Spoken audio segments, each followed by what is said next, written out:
आता ही चटणी बघा बरं, अगदी दाणेदार अशी झालेली आहे. कलरसुद्धा खूप मस्त आलेला आहे. याचं टेक्स्चर जे आहे ते इतकं छान झालेलं आहे. अगदी खलबत्त्यात काढलेल्या चटणीसारखं याचं टेक्स्चर झालेलं आहे. तर ही सुप्रसिद्ध अशी सोलापूरची शेंगा चटणी आहे. तर ही शेंगा चटणी आपण घरीच कशी बनवायची तेच आपण आज सोनालीज किचनमध्ये पाहणार आहोत. त्यामुळे व्हिडिओ जराही स्किप करू नका, व्हिडिओ शेवटपर्यंत नक्की बघा. नमस्कार मंडळी, सोनालीज किचनमध्ये आपल्या सर्वांचं मनापासून स्वागत. तर इथं घेतलेलं आहे मिक्सरच्या भांड्यामध्ये एक मिक्सरचं भांडं भरेल इतकं शेंगदाणे. तर शेंगदाणे मिक्सरच्या भांड्यानेच मोजून घ्यायचे आहेत, त्यामुळेच आपली चटणी जी आहे ती दाणेदार होणार आहे.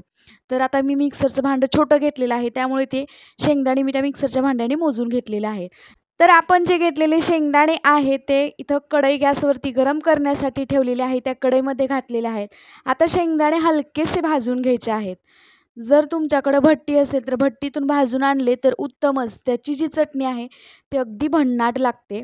तर बघा, आपण शेंगदाणे साल निघणार इतपतच भाजून घेणार आहे. तर इथं मीडियम गॅसवरती मस्त असे शेंगदाणे भाजून घेऊया. सोनालीज किचनवरती नवीन असाल तर चॅनेल आधी सबस्क्राईब करा, म्हणजे माझी एकही रेसिपी तुम्ही मिस करणार नाही. तर या अगोदर मी आपल्यासोबत जवसाची खमंग अशी चटणी आणि कढीपत्त्याची चटणी कशी बनवायची ते शेअर केलेलं आहे. ती लिंक तुम्हाला खाली डिस्क्रिप्शन बॉक्समध्ये मिळेल. तीसुद्धा एकदम साध्या सोप्या चटण्या आहेत.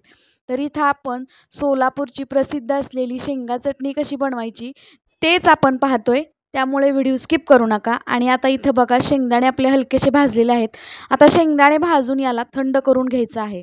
तर शेंगदाणे भाजलेले आहेत. आता शेंगदाण्याचे साल काढून घेतलेले आहे आणि साल काढून झाल्यानंतर शेंगदाणे कढईमध्ये घातले. आता हे साल काढून घेतलेले शेंगदाणे आपण थोडंसं तेल घालून व्यवस्थित असे मीडियम हीटवरती भाजून घ्यायचे आहेत तेलामध्ये.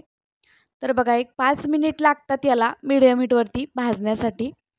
तर बघा, सतत हलवत राहायचे आहेत आणि शेंगदाणे हलकेसे अजून तेलामध्ये व्यवस्थित असे भाजून घ्यायचे आहेत.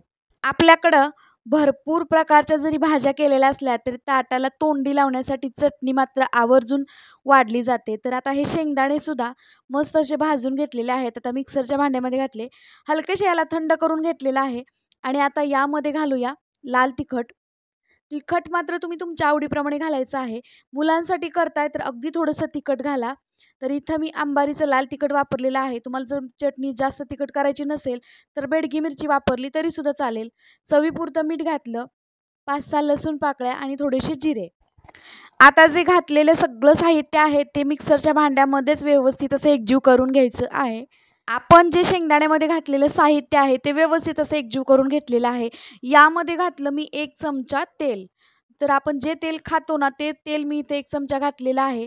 आणि आता मिक्सरचं झाकण लावून याला पल्स मोडवरती थोडं थोडं फिरवून घ्यायचं आहे.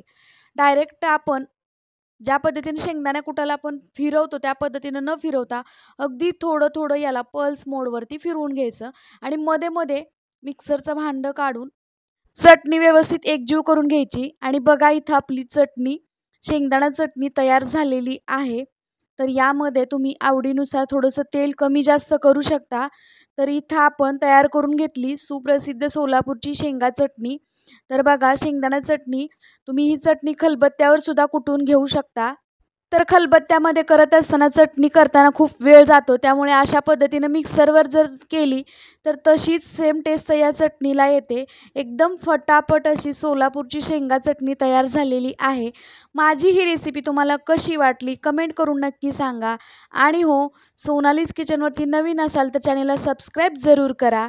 सोनालीज किचनच्या फेसबुक पेजला सुद्धा फॉलो करायला विसरू नका.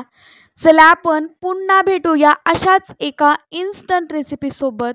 तोपर्यंत मस्त खावा आणि मजेत राहावा.